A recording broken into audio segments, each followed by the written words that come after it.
Morning student, आज हम बात करते हैं मैरिज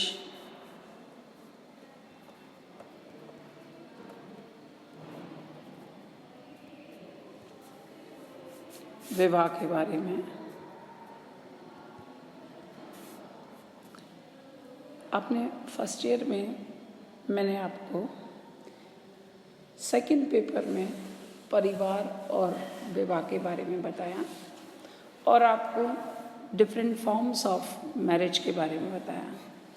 बट यहाँ पे when we are talking about tribal India और ट्राइब्स इन इंडिया और एंथ्रोपोलॉजी से रिलेटेड बात करते हैं, तो हम यहाँ पे बात करेंगे मैरिज या forms of marriage in tribal society, और स्पेशली वे ट्राइब्स जो राजस्थान में रहती हैं। तो मैरिज या हम ये कहें विवाह जो एक संस्था है और सामाजिक संगठन व संरचना का एक महत्वपूर्ण स्वरूप या आधार है विवाह। विवाह सामाजिक संगठन को न केवल स्थिरता या सुदृढ़ता प्रदान करता है, बल्कि स्त्री पुरुष यौन संबंधों को नियमित व नियंत्रित करके परिवार को स्थापित करने का एक सुदृढ़ साधन है।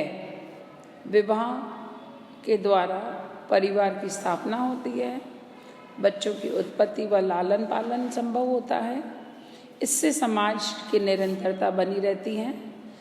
भारतीय जनजाति में विवाह के संबंध में यही बात कही जा सकती है कि ये जैसे हमने सेकंड पेपर में 4 सैंक्शनड और 4 non sanctioned forms of marriage की बात करी थी, तो यहाँ हम जो है विवाह के अलग अलग स्वरूप या फॉर्म्स ऑफ मैरिजेस की बात जो है वो वैसी नहीं है जैसा कि हमने सेकंड पेपर में आपको बताया था। विवाह के स्वरूप देखिए, जब भी आपके क्वेश्चन में आपको जब एंथ्रोपोलॉजी में या इसके सेकंड पेपर में जब पूछा जाता है तो ऑटोमेटिकली हमें जैसे मोनोगेमी एक विवाह इसके बारे में समझाना है, बट हमें ये भी बताना है कि ये किस जनजातियों में जो है इस प्रकार के विवाह होते हैं। तो पहला हम थोड़ी सी बात कर लेते हैं एज या विवाह की जो आयु है। जनरली भारतीय जनजाति में बाल विवाह का प्रचलन नहीं होता है। इतना ज़रूर कह सकते हैं कि उन जनजातियों में जो हिंदुओं से घनिष्ठ संपर्क में आई बाल विवाह का प्रचलन हो गया, नहीं तो वह अन्य जनजातियों में विवाह किशोरावस्था के बाद ही होता है। जैसे आसाम के नागा कुकिया में पुरुष का विवाह 18 से 25 वर्ष की आयु के बीच में होता है। स्त्रियों का विवाह 15 से 20 वर्ष की आयु के बीच में होता है।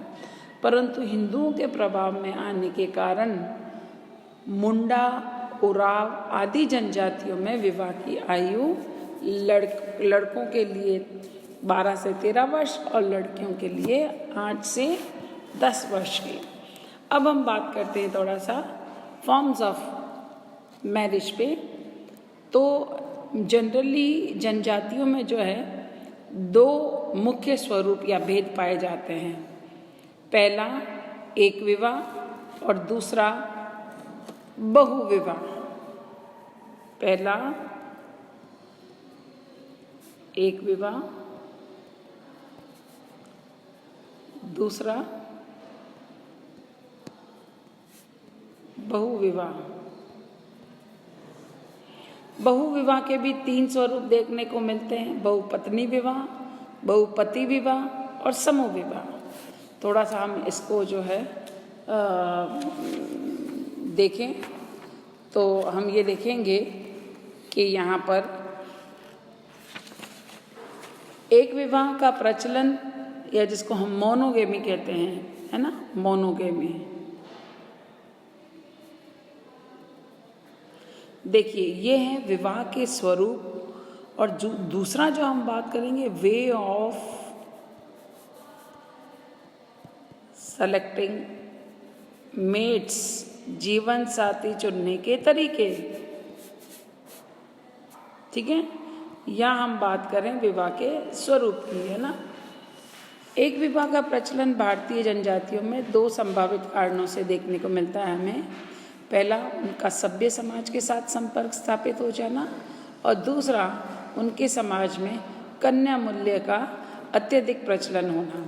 जैसे हो जनजाति में अत्यधिक कन्या मूल्य, ब्राइड प्राइस के कारण यहाँ के पुरुष के लिए एक से अधिक स्त्रियों का विवाह या से विवाह संभव नहीं हो पाता है। हो के अतिरिक्त असम की खासी, बिहार की संताल और केरल की कादर जनजाति में भी ये पाया जाता है। तो जब हम यहाँ पर बात करते हैं एकल विवाह की, या जो मैंने आपको कहा एक विवाह की, तो आप याद रखिएगा, प्लीज़ गिव एग्जाम्पल्स।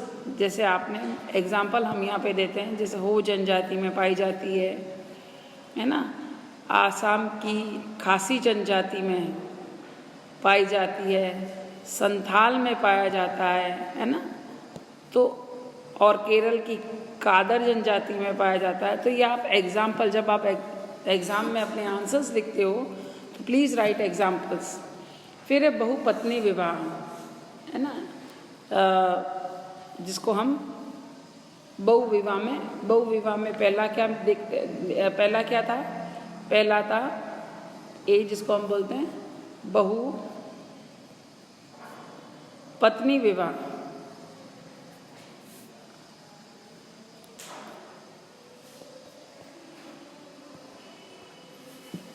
जब एक पुरुष का विवाह एक से अधिक स्त्रियों के साथ होता है और उसमें बहुपत्नी विवाह कहते हैं। भारत की अनेक जनजातियों में इस प्रकार के विवाह का प्रचलन है, जैसे नागा,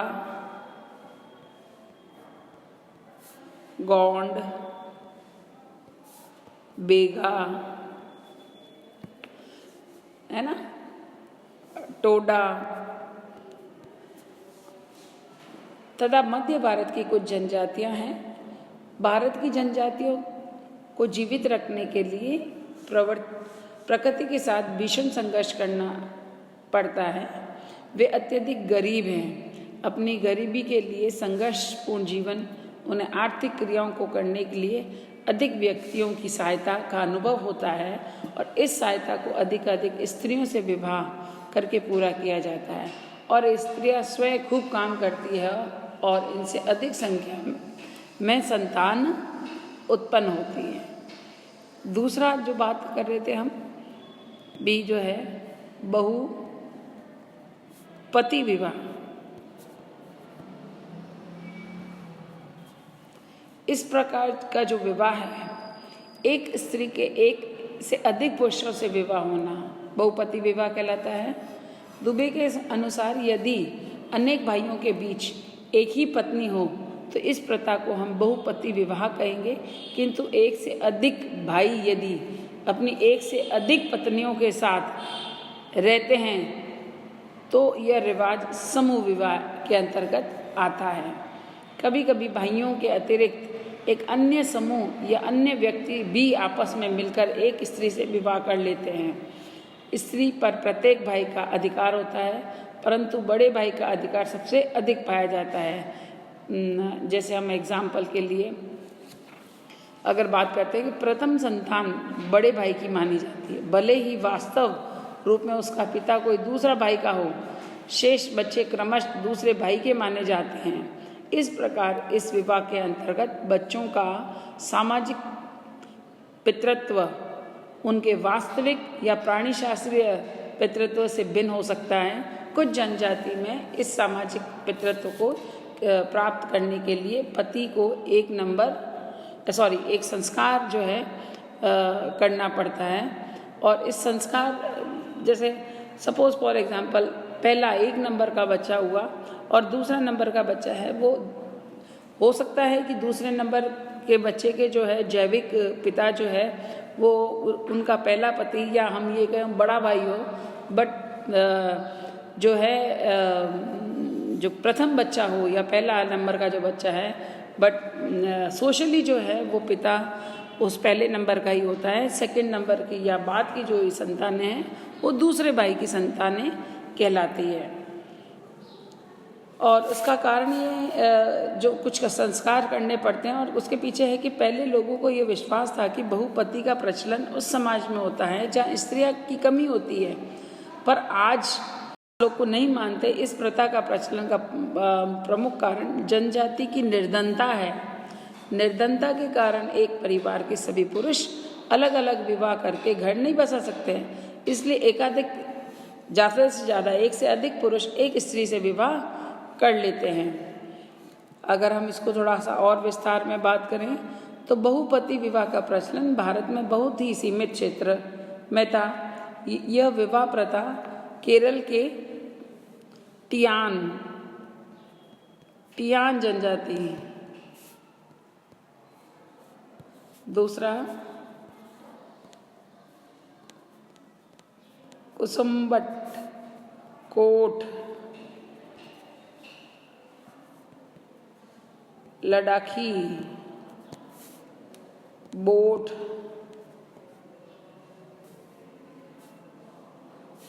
नीलगिरी,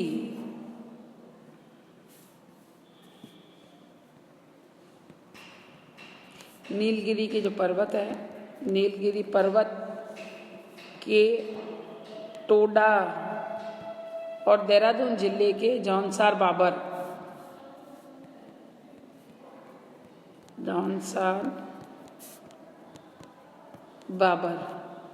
की खस जनजाति पाई जाती है।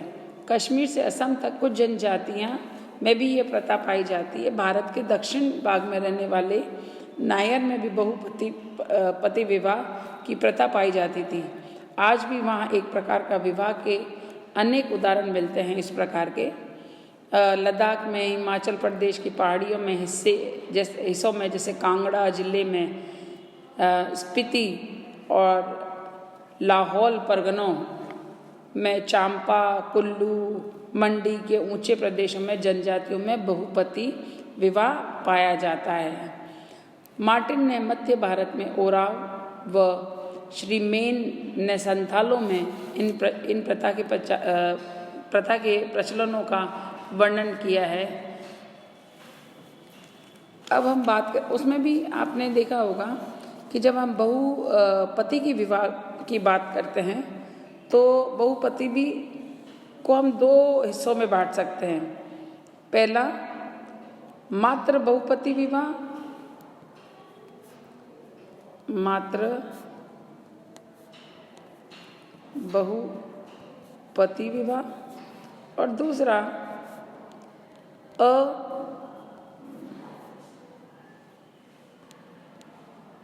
अभात्र बहुपति विवाह।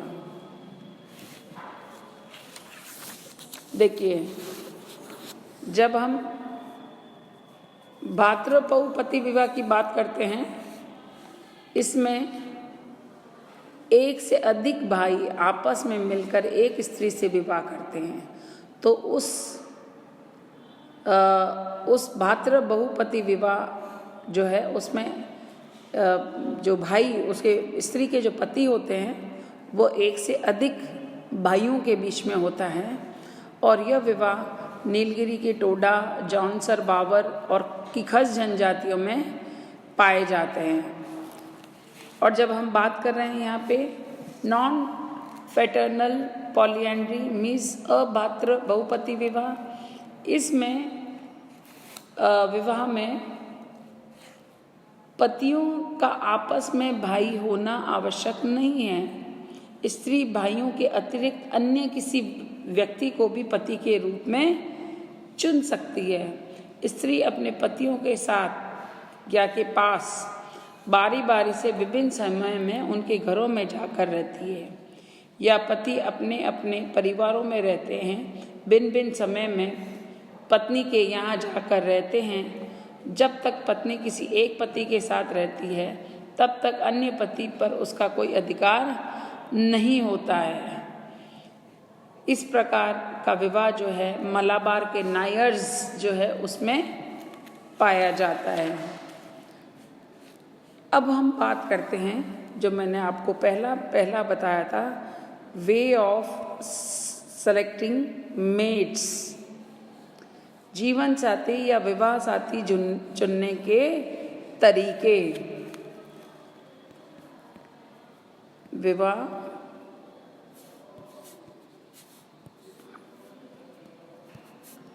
साथी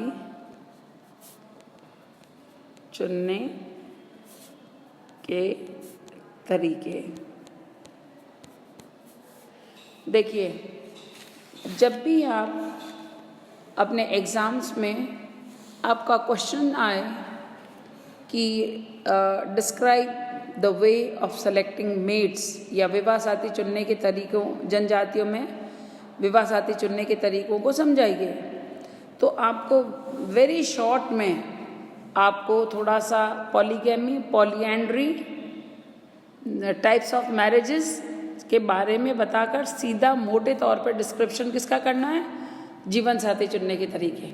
ऐसा नहीं है कि उस समय आप जो है वो बहुपत्नी विवाह, बहुपति विवाह ये समझाने लग जाओ।